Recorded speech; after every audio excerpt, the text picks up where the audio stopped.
గౌరవ మంత్రివర్యులు, ఈనాటి ముఖ్య అతిథులు, గృహ నిర్మాణ శాఖ మంత్రులు, రెవెన్యూ శాఖ మంత్రులు పొంగులేటి శ్రీనివాసరెడ్డి గారి ఆధ్వర్యంలో ఈనాడు మీ అందరికీ పట్టా సర్టిఫికేట్లు, ఇల్లు ఇచ్చే కార్యక్రమానికి ఇచ్చేసినటువంటి మీ అభిమాన నాయకుడు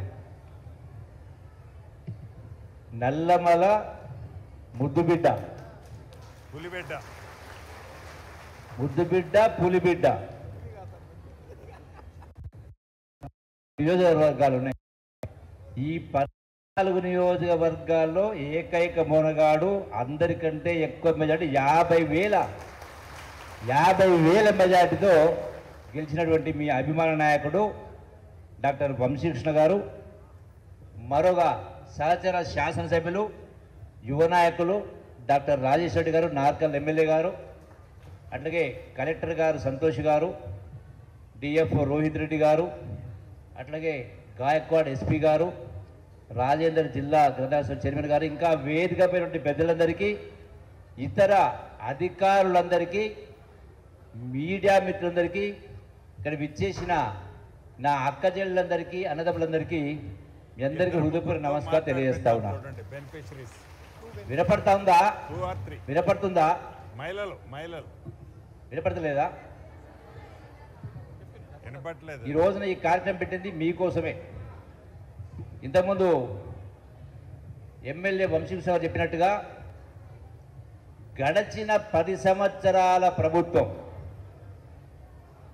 ఎన్నో ఆశలు పెట్టింది, ఎన్నో మాటలు చెప్పింది, కానీ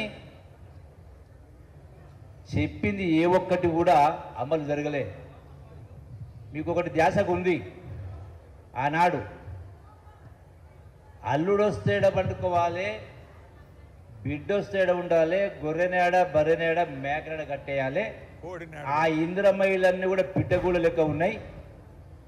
నేను డబుల్ బెడ్రూమ్లు కట్టిస్తా, వంటగది కట్టిస్తా, హాల్ కట్టిస్తా, బాత్రూమ్లు కట్టిస్తా అని చెప్పిండా చెప్పలేదా కేసీఆర్ అన్నాడు? చెప్పిండా చెప్పలేదా?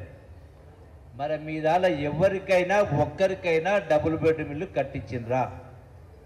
కట్టిస్తే ఏమన్నా చేయొచ్చండి, కట్టియలే. అది కూడా ఈ తెలంగాణ రాష్ట్రం వచ్చిన 12 ఏళ్ల క్రితం కేసీఆర్ ముఖ్యమంత్రి అయిన తర్వాత రాష్ట్రంలో 8 లక్షల కోట్ల అప్పు చేసిండు. అంటే మీనెత్తిన మానెత్తిన కూడా ఇలా లక్షల రూపాయలు అప్పు పెట్టిండు. మొత్తం 8 లక్షల కోట్ల రూపాయల అప్పు చేసి కూడా ఇల్లు కట్టియలే. అట్లాగే నిరుద్యోగ యువకులకు 3,000 రూపాయలు నెలకి ఇస్తున్నాడు, అది ఇయ్యలే.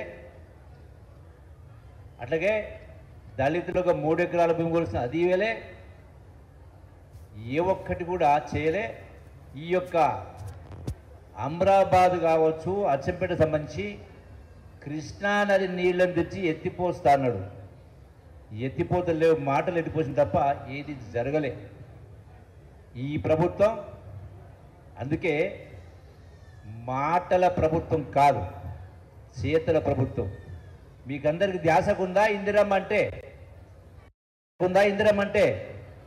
ఇందిరమ్మ ప్రభుత్వం, కాంగ్రెస్ ప్రభుత్వం. అందుకే జై కాంగ్రెస్ అన్న. కాంగ్రెస్ ప్రభుత్వం వచ్చింది కాబట్టే, ప్రజా ప్రభుత్వం వచ్చింది కాబట్టే మీ అందరికీ చెంచు సోదరిమణులు ఎంతమంది ఉంటే అందరికీ మీకు ఇండ్ల పట్టాలు, ప్రతి ఒక్కరికి కూడా 5 లక్షల రూపాయలతోటి డబుల్ బెడ్రూమ్ మరి ఇందిరమ్మ ఇల్లు కట్టి ఏర్పాటు, ఒక్కొక్కటి 5 లక్షల రూపాయలు. ఎవరికి ₹1 లంచం ఇవ్వాల్సిన అవసరం లేదు. ఇంత పెద్ద ఎత్తున ఈ కార్యక్రమం చేస్తూ ఉన్నాం. ఇంతేకాదు, ఈ మధ్యనే మీకు సన్నబియ్యం వచ్చినాయి. అట్లనే 500 రూపాయలకే సబ్సిడీ గ్యాస్ సిలిండర్. వడ్లు పండించిన వాళ్ళకు, సన్నొడ్డు పండించిన వాళ్ళకు 500 రూపాయల బోనస్. ఆర్టీసీ బస్సులో ఫ్రీ. 200 యూనిట్ కరెంటు కాలిస్తే 0 బిల్, అంటే బిల్లు కట్టాల్సిన అవసరం లేదు. ఇట్లా చాలా ఇవన్నీ కూడా ఒక్కొక్క కార్యక్రమం చాలా చేయడం జరిగింది. ఈ ప్రభుత్వం వచ్చి కేవలం ఏడాదినార్థమే అయ్యింది. బాగా ధ్యాస పెట్టుకోండి. ఈ